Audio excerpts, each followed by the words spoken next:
Hello students, IIT brain में आपका स्वागत। आज जिस फिजिक्स टॉपिक पे हम डिस्कस करेंगे उसका नाम है electric field vector. Electric field vector due to a uniformly charged semi ring and infinitely long wire. Electric field vector due to a uniformly charged semi ring and infinitely long wire. तो आज जिस topic पे हम discuss करेंगे वो article एक uniformly charged semi ring और infinitely long wire की वजह से इलेक्ट्रिक फील्ड निकालने का है।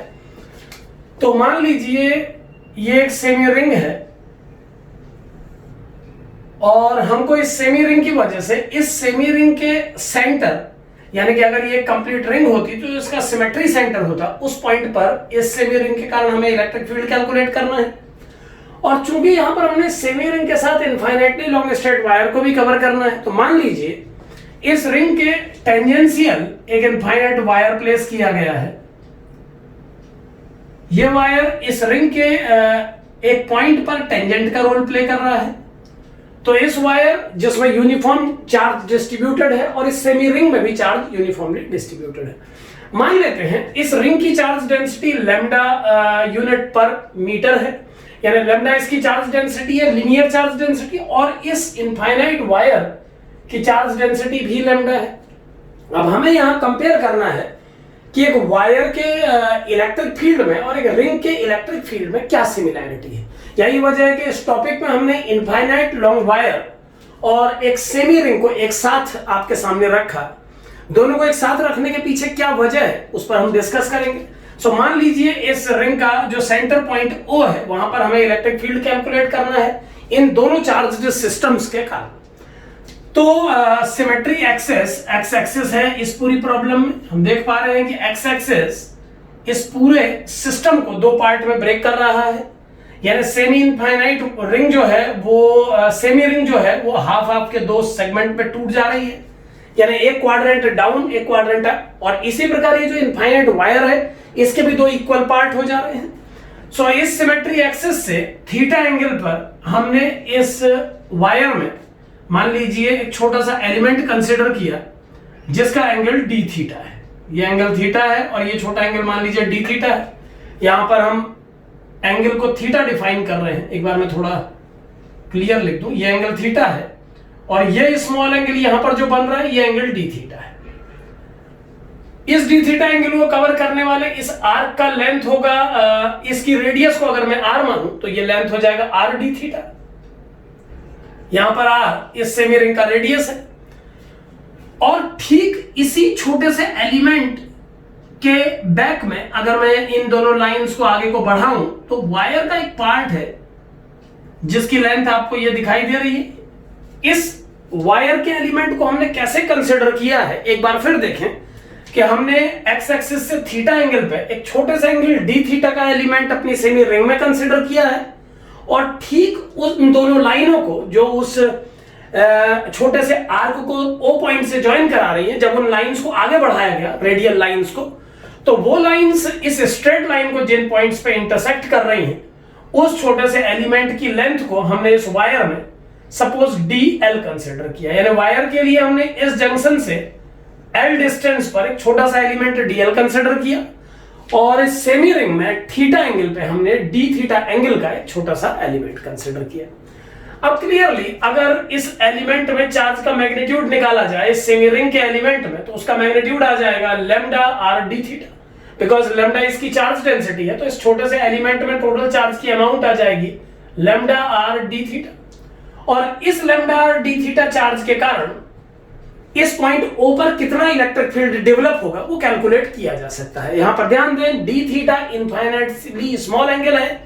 सो इसके इनफाइनाइटली स्मॉल एंगल होने के कारण ये जो छोटा सा आर्क यहां बन पा रहा है, आप ये समझ सकते हैं कि मैं इसे एक पार्टिकल कंसीडर कर सकता हूं। सो इस छोटे से एलिमेंट को एक पार्टिकल कंसीडर करते हुए इसके कारण इस पॉइंट पर O पर जो इलेक्ट्रिक फील्ड बनेगा वो हो जाएगा E due to element of ring E due to element of ring को मैं E1 कह रहा हूं और DE कह लेता हूं मैं इसे, क्योंकि इस पॉइंट पर जो नेट इलेक्ट्रिक फील्ड बनेगा उस इलेक्ट्रिक फील्ड का एक छोटा सा एलिमेंट है ये। सो जो DE वेक्टर की वैल्यू आ जाएगी वो आ जाएगी DE1 equal to 1/4 pi epsilon naught. मैं एक पार्टिकल का फॉर्मूला इस पे इंप्लीमेंट कर रहा हूं, तो इस छोटे से एलिमेंट के कारण इस पॉइंट पर इलेक्ट्रिक फील्ड की वैल्यू आ जाएगी DE1 equal to 1/4 pi epsilon naught, d vector equal to 1/4 pi epsilon naught into charge magnitude that is lambda r d theta upon square of the distance जो कि radius के बराबर है। और इसका डायरेक्शन आपको पता है, इसका direction away from the charge particle होगा वो पॉइंट पर। सो इसका डायरेक्शन एक्स एक्सिस से थीटा एंगल बनाएगा, तो वेक्टोरियली इसके डायरेक्शन को हम लिख सकते हैं cos theta i cap minus sine theta J cap. इस एलिमेंट के लिए ये cos theta i cap minus sine theta J cap बन जाएगा। जिस कन्वेंशन से आई जे सेट किए जा रहे हैं वो कन्वेंशन बोर्ड में आपके सामने ये है। मैंने एक्स एक्सिस की डायरेक्शन को आई कंसीडर किया है और वाई एक्सिस को जे। सो इस आई जे में इस कार्टेशियन प्लेन में इस रेफरेंस में जो DE1 आ जाएगा, यानी इस छोटे से एलिमेंट की वजह से O पर इलेक्ट्रिक फील्ड वो हो जाएगा DE1 vector is 1/4 pi epsilon naught lambda r d theta upon r square into cos theta i cap minus sin theta j cap. So clearly इस एलिमेंट की वजह से इस पॉइंट पर इलेक्ट्रिक फील्ड की वैल्यू ये होगी। मैं इसे स्टेटमेंट 1 डिफाइन कर रहा हूं।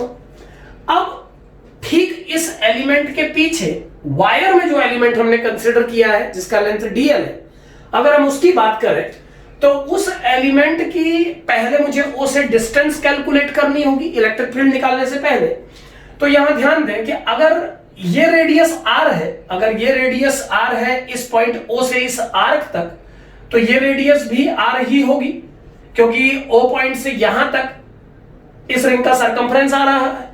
अगर ये रेडियस r है और ये एंगल थीटा है, तो इस परपेंडिकुलर की वैल्यू जिसे मैंने L बोला है r और थीटा के टर्म में कैलकुलेट की जा सकती है। ये कितनी होगी एक बार देखें।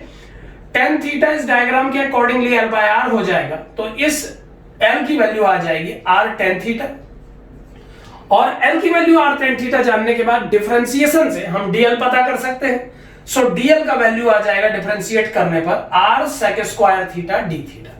यानी आपने सेमी रिंग में जो एलिमेंट कंसीडर किया है, जब उसकी लेंथ r d थीटा होगी तो उसके साथ एसोसिएटेड वायर के एलिमेंट का जो लेंथ होगा वो r sec square theta d theta है। एक बार मैं बता दूं मैंने कैसे एसोसिएट किया है एक वायर के एलिमेंट को रिंग के एलिमेंट के साथ। मैंने रिंग में एक एलिमेंट कंसीडर करके जिन दो रेडियस से उसके एक्सट्रीम्स मिलाए, उन्हीं रेडियस को आगे बढ़ा के जब वायर में देखना चाहा तो वायर में जो एलिमेंट कट हुआ उसे मैंने dl नाम दिया। यहां पर ध्यान दें, छोटे एंगल के लिए ये आर्क भी इनफाइनाइटली स्मॉल है और ये वायर का एलिमेंट भी इनफाइनाइटली स्मॉल है।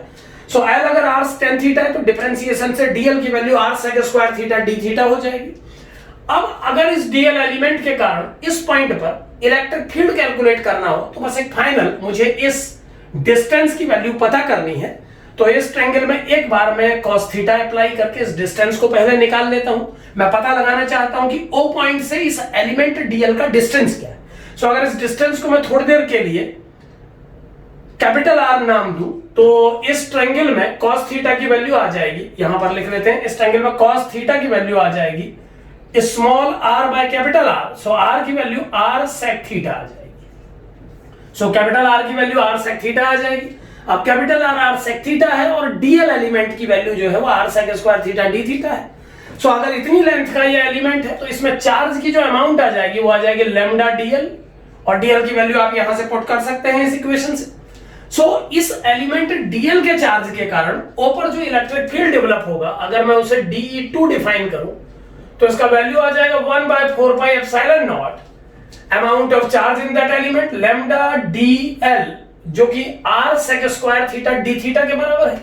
सो मैं dl की वैल्यू पुट कर देता हूं r sec square theta d theta divided by square of the distance from dl to this point of, ये वैल्यू r sec थीटा के बराबर है तो डिनोमिनेटर हो गया r square sec square theta.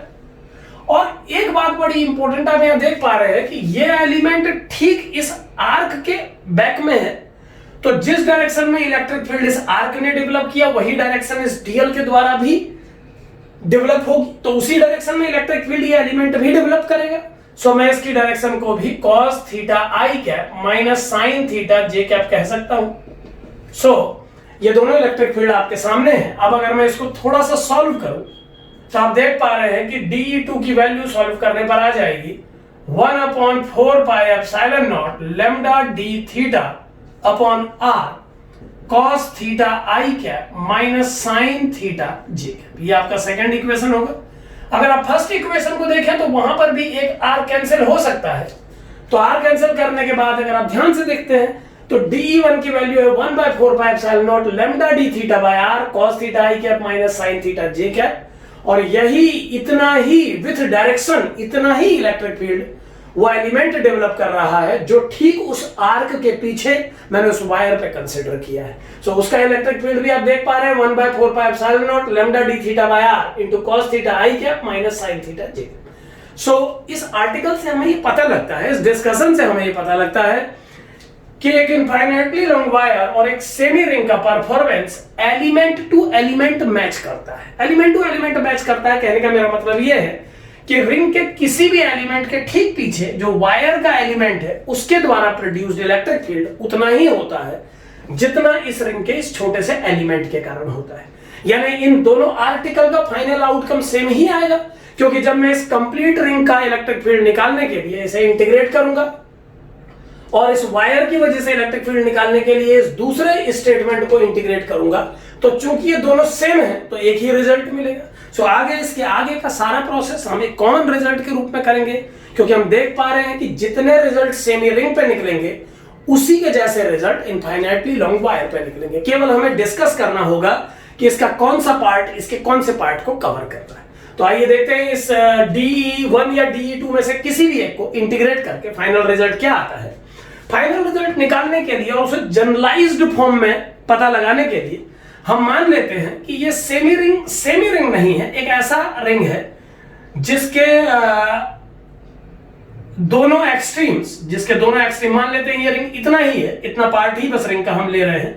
तो अगर ये रिंग सेमी रिंग ना हो कि इतना वायर पीस है जिसके दोनों टर्मिनल्स अल्फा और बीटा एंगल बना रहे हैं, इस लाइन से अल्फा ऊपर को और इस लाइन से बीटा डाउन साइड, और इसी के पीछे इस वायर में भी हम इतना ही पीस कंसिडर करते हैं जो अल्फा और बीटा एंगल को कवर कर रहा है। यानी इस तरफ मैं ले रहा हूं ठीक वायर के पीछे इतना हिस्सा, इस वायर का भी इतना पीस ले रहा हूं और इस आर्क का भी, इस वायर का भी इतना पीस जो सेमी रिंग के रूप में था। तो अगर मेरे पास इतना पीस है इस सर्कुलर वायर का कि जो हॉरिजॉन्टल के साथ बीटा और अल्फा एंगल बना रहा है दोनों साइड, और इतना ही पीस मेरे पास वायर का भी है, तो नेट इस वायर या इस स्ट्रेट वायर के कारण इलेक्ट्रिक फील्ड निकालने के लिए मुझे इसे किन लिमिट्स में इंटीग्रेट करना होगा आइए देखते हैं। तो इसका इंटीग्रेशन करने पर अगर मैं पहले स्टेटमेंट को इंटीग्रेट करूं या दूसरे को भी कर सकता हूं, तो इसे इंटीग्रेट करके जो इंटीग्रेशन के बाद नेट इलेक्ट्रिक फील्ड की वैल्यू आएगी वो आ जाएगी electric field due to this piece और this piece equal to 1/4 pi epsilon naught lambda by r। ये वो टर्म है जो कांस्टेंट थे तो मैं इन्हें अलग लिख रहा हूं, और जो इंटीग्रेट होंगे वो बन जाएंगे cos theta d theta i cap minus integration sin theta d theta j cap. यानी ये टर्म बन जाएगा ऐसा 1/4 pi epsilon naught lambda by r को मैंने कॉमन ले लिया और ये हो गया cos theta d theta i cap minus sin theta d theta j cap. अब इसे इंटीग्रेशन लिमिट्स दे करके पूरा जितना हम रेंज चाहे उतना कवर किया जा सकता है, और बाद में अल्फा बीटा की वैल्यू को चेंज कर करके इनफाइनाइट वायर और सेमी रिंग को भी कवर किया जा सकता है। सो फिलहाल हम अपने रिजल्ट को माइनस बीटा से अल्फा की लिमिट देके पहले इस रेंज के लिए कैलकुलेट करना चाह रहे हैं। यहां ध्यान रहे कि थीटा को आपने हॉरिजॉन्टल से अपवर्ड डायरेक्शन में कंसीडर किया था तो उसका ओरिएंटेशन क्लॉकवाइज था, और बीटा इस टर्मिनल तक आने के लिए बीटा आपको एंटी क्लॉकवाइज घुमा के लेना पड़ रहा है, जबकि अल्फा क्लॉकवाइज। तो लिमिट लगाते वक्त इस बात का ध्यान रखना चाहिए कि जिस थीटा के साथ आपने d थीटा यानी इंटीग्रेंड को जोड़ा हुआ है वो इंटीग्रेंड कौन सी डायरेक्शन में है। तो हमारा d theta positive clockwise direction में मूव कर रहा है, तो जो अल्फा और बीटा लिमिट के रूप में इस्तेमाल किए जाएंगे उसमें अल्फा तो क्लॉकवाइज है लेकिन बीटा एंटी क्लॉकवाइज है। इस वजह से लोअर लिमिट माइनस बीटा से लेकर अपर लिमिट प्लस अल्फा तक जब हम इंटीग्रेट करेंगे तो ये पूरा वायर का इलेक्ट्रिक फील्ड कैलकुलेट हो जाएगा। एक बात यहां पर और आप ध्यान से सुने कि अगर कोई स्टूडेंट गलती से लिमिट बीटा टू अल्फा लगा देता है तो वो एक दूसरे क्वेश्चन का आंसर निकाल लेगा। वो किस क्वेश्चन का आंसर निकाल लेगा, समझें कि चूंकि उसने लिमिट प्लस बीटा से प्लस अल्फा तक पुट की है तो उसे इस वायर के अपर साइड बीटा से लेकर अल्फा तक, यानी अगर इस बीटा के बराबर एंगल अपर साइड इतना बन जाए, अगर ये एंगल बीटा हो जाए अप साइड डायरेक्शन में, तो इस पोजीशन से लेकर इस पोजीशन तक केवल इतने वायर का ही आउटकम उसे मिल जाएगा। तो लिमिट लगाते वक्त आपको बहुत ध्यान से काम करना होगा। अगर आप limit minus beta to alpha put करेंगे तो आपको इस टर्मिनल से इस टर्मिनल तक पूरे वायर का या इस टर्मिनल से इस टर्मिनल तक स्ट्रेट वायर का इलेक्ट्रिक फील्ड मिलेगा। लेकिन अगर आप limit plus beta to alpha put कर देंगे तो इसका मतलब आप मैथ्स से ये कह रहे हैं कि बीटा पॉजिटिव से अल्फा पॉजिटिव तक का जो पीस है उस पर सॉल्व कीजिए समेशन को। तो उस केस में जो आंसर मिलेगा वो केवल इतने वायर का मिलेगा, बीटा भी पॉजिटिव साइड होगा, अल्फा भी पॉजिटिव साइड, और ठीक इसके बैक में जो वायर का अपर पीस है यहां से यहां तक, केवल इसका इलेक्ट्रिक फील्ड कैलकुलेट हो जाएगा। तो आप जब कोई क्वेश्चन करते हैं तो उसमें आपको ये ध्यान रखना होगा कि जो अल्फा बीटा आप पुट कर रहे हैं, जिस प्रॉब्लम को आप सॉल्व कर रहे हैं, उसमें जो दोनों एक्सट्रीम्स हैं वो मेजरिंग लाइन के सेम साइड है या अपोजिट साइड है। तो यहां पर मैंने जिस लाइन से एंगल मेजर किया था वो एक्स एक्सिस था, मैंने एक्स एक्सिस से थीटा को मेजर किया तो मुझे लिमिट लगानी पड़ी minus beta to plus alpha orientation के हिसाब से। सो अब अगर मैं इसको सॉल्व करूं तो इलेक्ट्रिक फील्ड आ जाएगा 1/4 pi epsilon naught lambda by r cos theta का integration sin theta from minus beta to plus alpha i cap minus sin theta minus cos theta बन जाएगा और लिमिट आ जाएगी minus beta to alpha j cap. अब अगर मैं इसमें फाइनल सॉल्व कर लूं इसको तो ये बन जाएगा E vector equal to 1/4 pi epsilon naught lambda by are sin alpha minus sin minus beta जो कि प्लस sin बीटा बन जाएगा आई कैप के साथ, और दूसरा टर्म आ जाएगा माइनस माइनस माइनस प्लस कर सकते हैं आप, तो ये माइनस इस माइनस से प्लस हो गया। अब cos alpha minus cos minus beta, लेकिन cos minus beta plus cos beta होता है, तो ये बन गया cos alpha minus cos beta j cap. So final answer आपका आ गया sin alpha plus sin beta i cap plus cos alpha minus cos beta j cap. अब क्लियरली आप जानते हैं cos एक डिक्रीजिंग फंक्शन है। सो अगर अल्फा की वैल्यू बीटा से कम होगी, अगर अल्फा की वैल्यू बीटा से कम होगी तो जे कैप पॉजिटिव आएगा, यानी छोटे अल्फा के होने पर जे कैप पॉजिटिव में आएगा, जे कैप पॉजिटिव आ जाएगा। और सही बात भी है, अगर इस तरफ का हिस्सा छोटा और इधर का बड़ा है तो नेट रिजल्टेंट इलेक्ट्रिक फील्ड इस पॉइंट पे अपवर्ड डायरेक्शन में शिफ्ट होगा। लेकिन अगर अल्फा की वैल्यू बीटा से ज्यादा है, यानी ऊपर का पीस बड़ा है नीचे का छोटा है, जैसा चित्र में दिखाया गया है, तो net electric field down side finally आएगा। सो ये टर्म पॉजिटिव या नेगेटिव इस बेस पे होगा कि अल्फा बड़ा है या बीटा बड़ा है। तो इतना इलेक्ट्रिक फील्ड डेवलप करता है एक रिंग का वो पीस जिसका एक टर्मिनल अल्फा एंगल पे एक तरफ होता है और दूसरा टर्मिनल बीटा एंगल पे दूसरी ओर, और यही आंसर उस वायर पे भी अप्लाई किया जा सकता है जिसके दोनों एक्सट्रीम्स अल्फा और बीटा एंगल पे अपोजिट साइड है। अब सुपर केस देखिए, अगर इस रिजल्ट में हम अल्फा बीटा की वैल्यू को चेंज करते जाएं तो बहुत से आउटकम हमें मिल जाएंगे। तो आउटकम क्या है एक बार देखने से पहले आप फाइनली इसे देख लें एक बार, फिर मैं इसे रब कर रहा हूं। इलेक्ट्रिक फील्ड जब मैंने एक छोटे से एलिमेंट का निकाला रिंग में से और एक छोटे से एलिमेंट का वायर में से जो ठीक उसके पीछे था, तो दोनों का कंट्रीब्यूशन सेम था। इसका मतलब एक रिंग का हर एलिमेंट वायर के किसी ना किसी एलिमेंट को कवर करता है। यही वजह है कि सेमी रिंग का नेट फॉर्मूला और वायर का इनफाइनाइट वायर का फॉर्मूला मैच करते हैं, और इनके सेम आने की वजह से ही मैंने केवल एक बार इंटीग्रेट किया और आने वाले आंसर को दोनों का आंसर माना। यह आंसर एप्लीकेबल एक वायर के लिए भी और यही एप्लीकेबल होगा एक रिंग के लिए भी। अब एक केस और यहां पर समझे, अगर हम अल्फा बीटा की वैल्यू को वेरी कराएं तो क्या क्या आउटकम हमें मिल सकते हैं एक बार देखें। सबसे पहले केस पर डिस्कस करते हैं, अगर हम अल्फा बीटा की वैल्यू को सेम कर दें, अगर हम अल्फा बीटा की वैल्यू को सिमिलर बना दें, यानी हम माने कि अल्फा और बीटा के न्यूमेरिकल मैग्नीट्यूड आपस में बराबर है, यानी अल्फा की वैल्यू और बीटा की वैल्यू न्यूमेरिकली सेम है, तो उस कंडीशन में अल्फा और बीटा दोनों सेम हो जाएंगे। मैं दोनों को अल्फा लिख लेता हूं, तो इलेक्ट्रिक फील्ड की वैल्यू आ जाएगी 1/4 pi epsilon naught lambda by are sin alpha plus sin alpha i क्या, और जो दूसरा टर्म है ये हो जाएगा cos alpha minus cos alpha j cap. और आप देखते हैं cos alpha minus cos alpha 0 हो जाएगा, तो ब्रैकेट बनाने की जरूरत नहीं पड़ेगी क्योंकि दूसरा टर्म है ही नहीं। तो इलेक्ट्रिक फील्ड आ जाएगा 1/4 pi epsilon naught lambda by are sin alpha plus sin alpha i cap. यानी इस कंडीशन में इलेक्ट्रिक फील्ड का value 1/4 pi epsilon naught lambda by are into 2 sin alpha i cap के इक्वल हो जाएगा। यानी इतना इलेक्ट्रिक फील्ड डेवलप हो जाएगा इस पर्टिकुलर केस में। इस केस में इलेक्ट्रिक फील्ड की वैल्यू इतनी आ जाएगी। जब हमने बीटा को अल्फा पुट कर दिया तो उस कंडीशन में sin alpha plus sin alpha 2 sin alpha हो गया, और ये फाइनल रिजल्ट आ गया 1/4 pi epsilon naught lambda by R 2 sin alpha i cap. J cap वाला टर्म इसमें से मैंने हटा दिया है क्योंकि ये 0 हो चुका है। सो अगर ये वायर के दोनों पीस बिल्कुल बराबर हैं, सेंटर के ऊपर नीचे, या ये रिंग के दोनों पार्ट बिल्कुल बराबर है, अल्फा बीटा सेम है, तो इस कंडीशन में इलेक्ट्रिक फील्ड 100% एक्स एक्सिस के पैरेलल डेवलप होगा।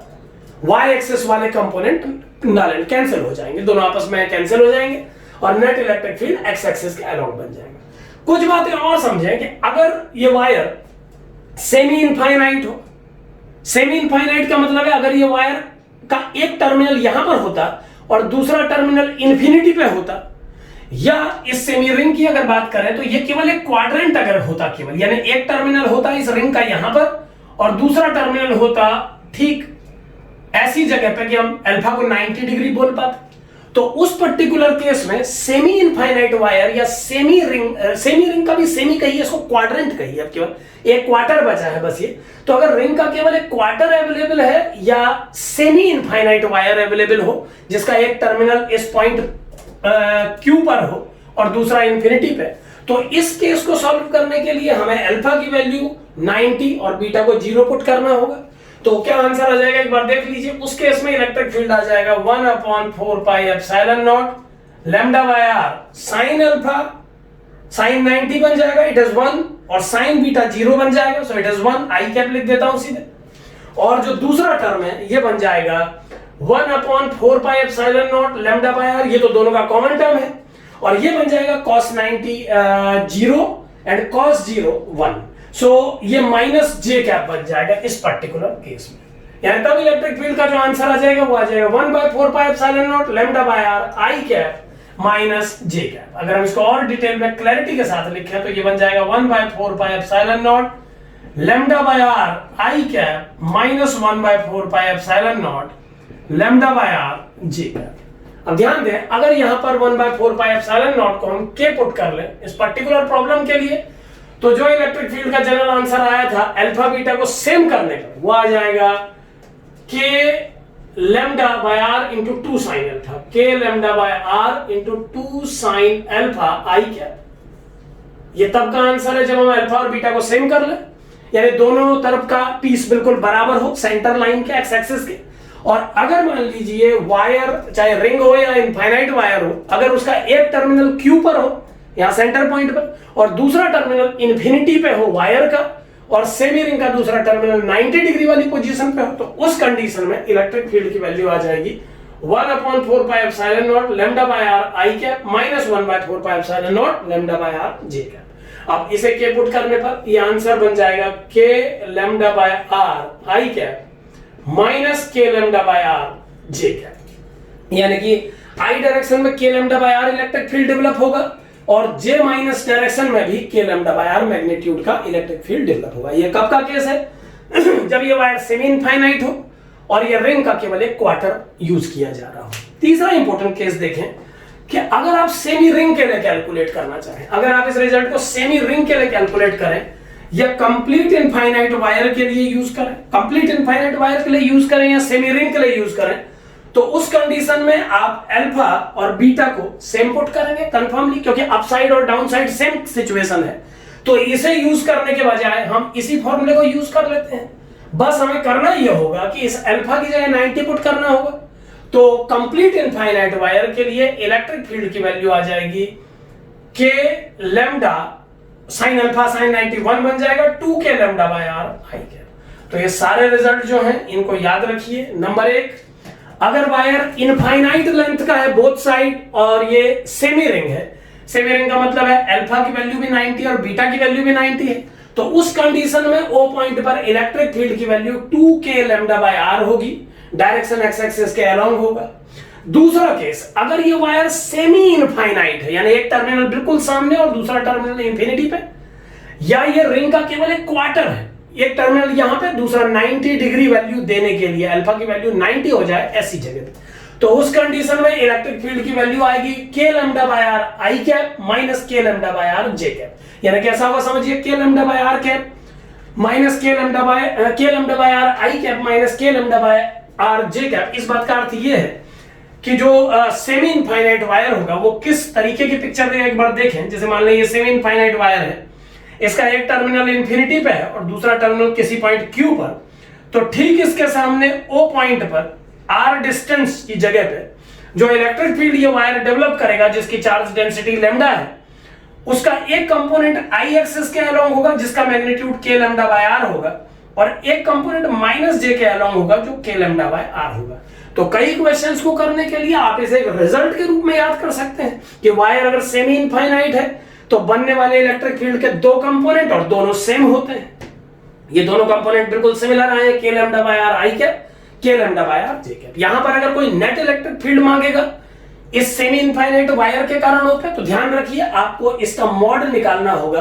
तो जब आप इसका मॉड निकालेंगे तो डायरेक्ट इसी में देख लीजिए, k लैम्डा बाय r बाहर है, i माइनस j का मॉड, तो ये √2 आ जाएगा। तो इलेक्ट्रिक फील्ड का जो मैग्नीट्यूड आ जाएगा इस केस में वो आ जाएगा 1/4πε0 √2 लैम्डा बाय r। तो सेमी इनफाइनाइट वायर या रिंग का एक क्वार्टर अगर हो तो वो k लैम्डा बाय r का √2 मल्टीपल इलेक्ट्रिक फील्ड डेवलप करता है।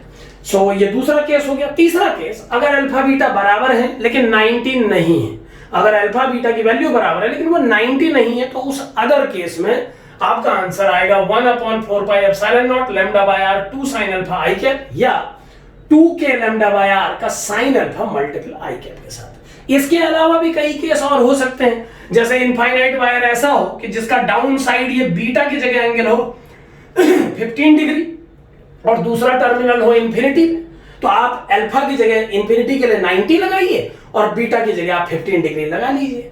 तो कई सिचुएशंस इससे सॉल्व हो सकती हैं। अल्फा बीटा की वैल्यू बदल के आप बहुत सारे क्वेश्चंस के आंसर इससे निकाल सकते हैं। एक बात जो इस पूरे डिस्कशन में मैंने बीच में बताई आपको, वो एक बार और सुने कि अगर कभी आपने अल्फा और बीटा दोनों की वैल्यू सेम साइड रख के कोई प्रॉब्लम सॉल्व करनी हो, अगर माना ऐसा कोई प्रॉब्लम आपको एग्जाम में आ जाता है जिसमें आपको अल्फा बीटा दोनों की वैल्यू सेम साइड रखनी है, एक बार देख ले, मैं यहां पर इसको सॉल्व करके दिखा देता हूं। अगर माना कंडीशन ऐसी है जिसमें आपको एक वायर दिया गया है और आपका पॉइंट यहां पर है, जिस पॉइंट पे आपको इलेक्ट्रिक फील्ड कैलकुलेट करना है, इसका मतलब अब इस पॉइंट से अगर मेजर किया जाए एक्स एक्सिस के, कोई एक्स एक्सिस को मेन ओरिजिन मतलब एक्स एक्सिस की लाइन को रेफरेंस लाइन मान के, अगर इस वायर की वजह से यहां पर इलेक्ट्रिक फील्ड निकालना है और क्वेश्चन पूछने वाले ने आई और जे का डायरेक्शन पहले ही डिसाइड कर रखा है, माना आई ये है जे ये है, तो इस पर्टिकुलर प्रॉब्लम में आप देख पा रहे हैं कि जो पहला टर्मिनल फार्दर टर्मिनल जो अल्फा था वो तो अल्फा ही है और वो क्लॉकवाइज ही है, लेकिन डिराइव करते वक्त हमने बीटा को एंटी क्लॉकवाइज माना था, जबकि इस प्रॉब्लम में बीटा को देने वाले ने क्लॉकवाइज ही दे दिया है। तो आप इस फॉर्मूले को अगर इस प्रॉब्लम को सॉल्व करने के लिए यूज करेंगे और थोड़ा भी रफली काम करना शुरू कर देंगे तो गलत आंसर आ सकता है। यहां आपको ध्यान देना होगा कि इस पर्टिकुलर प्रॉब्लम को सॉल्व करने के लिए आपको अल्फा की वैल्यू तो अल्फा पुट करनी होगी, लेकिन बीटा की वैल्यू माइनस बीटा पुट करनी होगी। क्यों? क्योंकि जब आपने डिराइव किया था, इस रिजल्ट को निकाला था, तो उस समय बीटा एंटी क्लॉकवाइज था, उसका ओरिएंटेशन थीटा के अपोजिट था, और आप जिस फॉर्मूले को इस्तेमाल कर रहे हैं वो फॉर्मूला इस थीम को कंसीडर करके डिराइव किया गया है। तो इस प्रॉब्लम को सॉल्व करने के लिए आप अल्फा की वैल्यू अल्फा लगाएंगे और बीटा की वैल्यू माइनस बीटा, यानी अगर आपको ये एंगल रेस्पेक्टिवली 60 और 45 दिए हुए हैं तो आप इस प्रॉब्लम का आंसर निकालने के लिए 60 और माइनस 45 लगाएंगे। लेकिन अगर इसी का काउंटर एक दूसरा क्वेश्चन ऐसा हो जिसमें आपको पॉइंट ऐसी जगह पे दिया गया है कि एक टर्मिनल का एंगल 60 है और एक का 45, एक एक्स एक्सिस के अप है एक डाउन, तो इस प्रॉब्लम में इस वायर के कारण इलेक्ट्रिक फील्ड निकालने के लिए आप अल्फा की वैल्यू 60 और बीटा की वैल्यू 45 पुट करेंगे, क्योंकि ये वो केस है जिसके लिए डेरिवेशन बना है। तो डेरिवेशन के हिसाब से इस सवाल का आंसर डायरेक्ट 60 और 45 एंगल पुट करके निकलेगा, जबकि इस क्वेश्चन का आंसर 60 और -45 पुट करके निकलेगा। तो जब आप क्वेश्चन करते हैं आपको ये सब बातों का ध्यान रखना होगा। तो ये जो रिजल्ट आया है जनरलाइज्ड रिजल्ट, ये इस रिजल्ट को अगर आप याद कर लेते हैं तो इसके अंदर ये सारे रिजल्ट कंटेंटेड है। और एक इंपॉर्टेंट बात जो हमने यहां पर सीखी है वो ये है कि वायर के एक एलिमेंट और रिंग के एक एलिमेंट में बिल्कुल करस्पॉन्डेंस होता है। जैसा इलेक्ट्रिक फील्ड वायर का एक एलिमेंट डेवलप करता है वैसा ही एक रिंग का भी एक एलिमेंट डेवलप करता है। रिंग का एक एलिमेंट आप ले या इनफाइनाइट वायर का, दोनों एक सा परफॉर्मेंस देते हैं। एक बात यहां पर और ध्यान रखें, जैसे इस क्वेश्चन में अगर माना आप मुझसे पूछते कि इस वायर के करस्पॉन्डिंग सर रिंग कौन सी होती जो वही परफॉर्म करती जो ये वायर करता, तो मैं इस लाइन को परपेंडिकुलर बनाने के लिए इस वायर को आगे बढ़ाता, फिर इस डिस्टेंस r को रेडियस मान के यहां पर एक सर्किल डेवलप करने की कोशिश करता, यहां पर एक सर्किल बनाता और सर्किल बना के उसका वो पीस कट कर लेता जो पीस जस्ट इस वायर के दो टर्मिनल को मिलाने वाली लाइनों से कट रहा है, यानी ये वाला पीस में कंसीडर कर लेता। अब इस पीस के द्वारा उतना ही इलेक्ट्रिक फील्ड यहां पर बनेगा जो इस वायर के द्वारा यहां पर बनेगा। और ठीक ऐसा ही इस क्वेश्चन में भी मैं इस डिस्टेंस को रेडियस कंसीडर करके अपना सर्किल कंप्लीट करता और सर्किल कंप्लीट करने के बाद ये जो पीस वायर के सामने कट हुआ है इन दोनों लाइनों की हेल्प से इस वायर का कंट्रीब्यूशन और इस स्ट्रेट लाइन का कंट्रीब्यूशन इस पॉइंट पर बिल्कुल सेम होता। तो यही मैं समझाने की कोशिश कर रहा था कि वायर का कोई एक एलिमेंट उसके बैक में टेंजेंशियली प्लॉट की गई स्ट्रेट लाइन के कंपोनेंट को कवर करता है, दोनों का कंट्रीब्यूशन सेंटर पोजीशन पे सेम होता है। तो आप किसी भी वायर के करस्पॉन्डिंग एक एलिमेंट एक रिंग पर कंसीडर कर सकते हैं। एक बात यहां पर और ध्यान दें, क्योंकि हम ये थीम जानते हैं तो कभी कभी इस तरीके के प्रॉब्लम भी एग्जाम में पूछे जा सकते हैं, जिसमें जैसे ये एक इनफाइनाइट वायर है।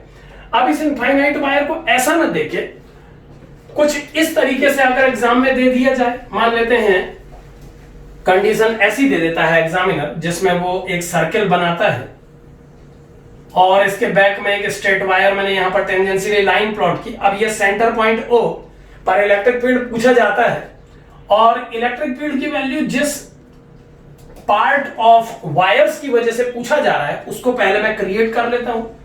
मान लीजिए आपसे क्वेश्चन जब पूछा गया तो उस क्वेश्चन में जिस एलिमेंट की वजह से इलेक्ट्रिक फील्ड निकालने को कहा गया, मान लेते हैं वो एलिमेंट है, पहला पीस में ये वायर का ले लेता हूं, ये वाला एलिमेंट ले लेता हूं, दूसरा पीस यहां पर मैं रफली ये लाइन केवल पैरामीटर्स के लिए बना रहा हूं ताकि आइडिया आता रहे कौन सा पीस मैंने कहां से उठाया। अब ये वायर मैं हटा रहा हूं और दूसरा पीस मैं यूज कर रहा हूं इस वायर का स्ट्रेट पीस, ये वाला पीस, यानी पहला एलिमेंट मैंने यहां से उठाया और दूसरा एलिमेंट मैंने यहां से उठाया, तीसरा एलिमेंट फिर से मैं वायर का पुट कर रहा हूं, यानी ये वायर का मैंने ये वाला पीस कंसीडर कर लिया। इन सभी रेडियस को आप डैश लाइन से बनाएं, इसका मतलब ये कोई वायर नहीं है। मैं ये बताना चाहता हूं कि जिन लाइनों को मैं डैश से शो कर रहा हूं वो वायर नहीं है, वो केवल रेडियल लाइंस ड्रॉ की गई हैं ताकि डायग्राम क्लियरली समझ में आए। और फाइनल वायर का पीस मैंने यहां पर ये कंसीडर किया। अब आपने ये जो पीसेस कंसीडर किए, कुछ पीस आपने रिंग से कंसीडर किए और कुछ पीस आपने वायर से कंसीडर किए। और आपसे माना ये पूछा जाए कि लैम्डा डेंसिटी का चार्ज पहले इस वायर में है, फिर इस वायर में है, उसके बाद इस वायर में है, फिर इस वायर में है और इस पॉइंट पर इलेक्ट्रिक फील्ड की वैल्यू बताइए। तो चूंकि हम ये रिजल्ट जानते हैं कि वायर के एक पीस और रिंग के एक पीस में क्या करस्पॉन्डेंस है, तो उस रिजल्ट को जानने के कारण बड़े आराम से हम इस वायर एलिमेंट को रिप्लेस कर देंगे रिंग के इस पीस से। रिंग के इस पीस से उस वायर को रिप्लेस कर सकते हैं क्योंकि अभी हमने रिजल्ट पढ़ा है, और इस वायर पीस को रिप्लेस करके हम रिंग का ये वाला पीस यहां पर कंसीडर कर लेंगे। और अब देखिए आपका सवाल केवल एक रिंग में कन्वर्ट हो गया और बड़े आराम से अगर ये दो एंगल आपको मालूम है तो आप इसे कैलकुलेट कर पाएंगे। तो ये रिजल्ट कई प्रॉब्लम में काफी हेल्प करता है, तो इसे समझना जरूरी होगा और जो फंडामेंटल रिजल्ट आया था उसे आप याद रखें। Thank you.